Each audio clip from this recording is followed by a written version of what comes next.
Okabovu. Usungaphendula babushongwe. Mbovu sengikhona Yeah. mfo kufreeze wena la ku screen sami. Oh ngiyazwakala manje ngiyakhuluma manje. Ngiyakuzwa manje. Ya ungaphendula bhuti wami.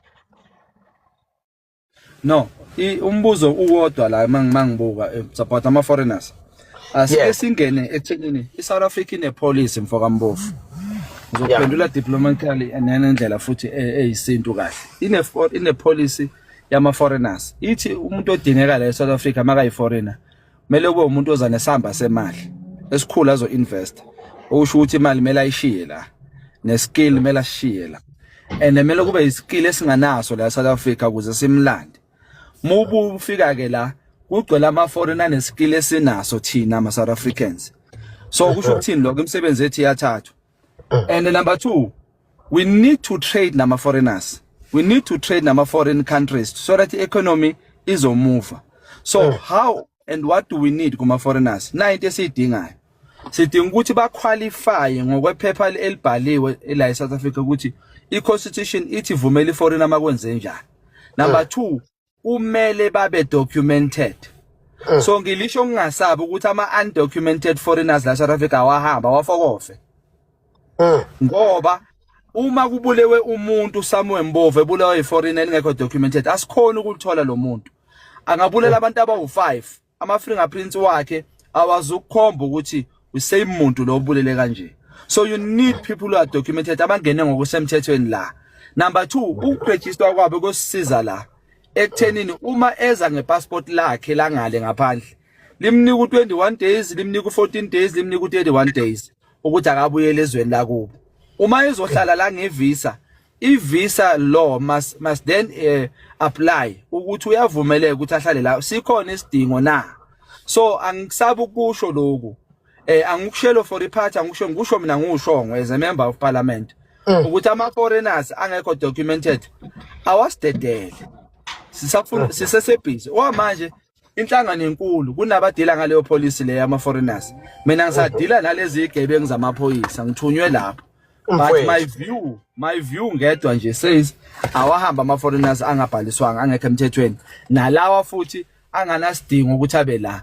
Kumele umuntu abe la ngenxa yeskill esingenaso thina nento esingayidingi. Ngeke ungithathele umsebenzi ngiyakwazi ukudrive itekisi wena uyiforeigner songithathela lento le kulanda umuntu angaphandle. Ngiyakwazi ukulungisa incathulo sekulanda umuntu angaphandle. Hayi kahle bo. Leyo nje angizwena nayo. Angivumelani nayo impela. Yeah. No, siyabonga kakhulu. Uref ke khona ubuza indaba yeref. Hayi ke lento engiyikhuluma ekuqaleni ukuthi isiqhelo sesibulele mfo kaMbovu. Uraf kade kudliwa imali. Iraf nje ibolile. Idliwa amaloya, abona amaloya abelungu futhi lawo abelungu aclaim imali enkulu. Uma ngabuthola i90% of ama claims ama foreigners are done by ama white companies, ama attorneys wabelungu. And asigijimisa thina abantu abamnyama lento leyo. Thina masigijimisa into ama foreigners sigijimisa umuntu omnyama ngokwebala. Siyawayeka la amanye ama foreigner futhi ama China ama abelungu laba. Kumele nje kuphume kwasana. Yeah, no, that's very true. To us, a foreigner is a Zimbabwean, a foreigner is a Nigerian. We've got foreigners from all countries, Pakistan, we've got Asia, many Chinese that are in this country illegally. So we've got foreigners from all walks of life. Okay? Mele siwagijimise nje impela ke lapha phuma. No.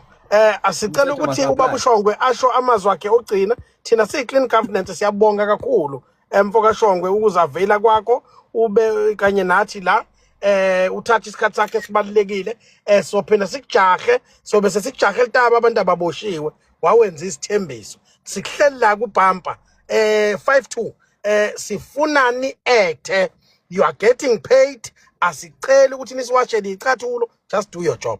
Hambani no impeach president simfune edilikile esihlalweni kanjalo no deputy president wathola ama grant we want to see him in prison kanjalo nonobhala kaKhongolose nangwa ya eholidini wakhokha 300,000 ekusafanele sitshela ukuthi wawuthathapi ucash ngo2016 we want to see him in prison as well.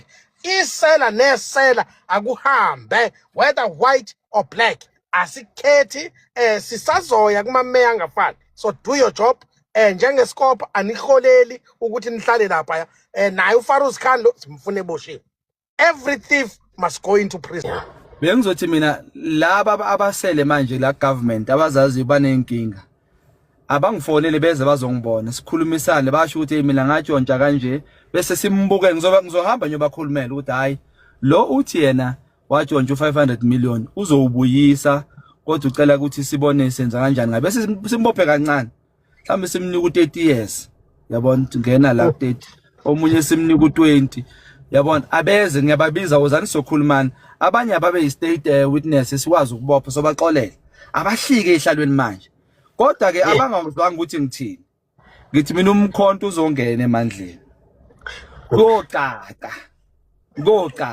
goqaqa abeze manje isango lisavulekile ngisakhulumiseka ngisatholakala Mfethu no siyabonga obaleka kakhulu mfethu uwe mfokambovu inkinga leyo icale la ungashintshi ke mfethu ungakhethi ukukhuluma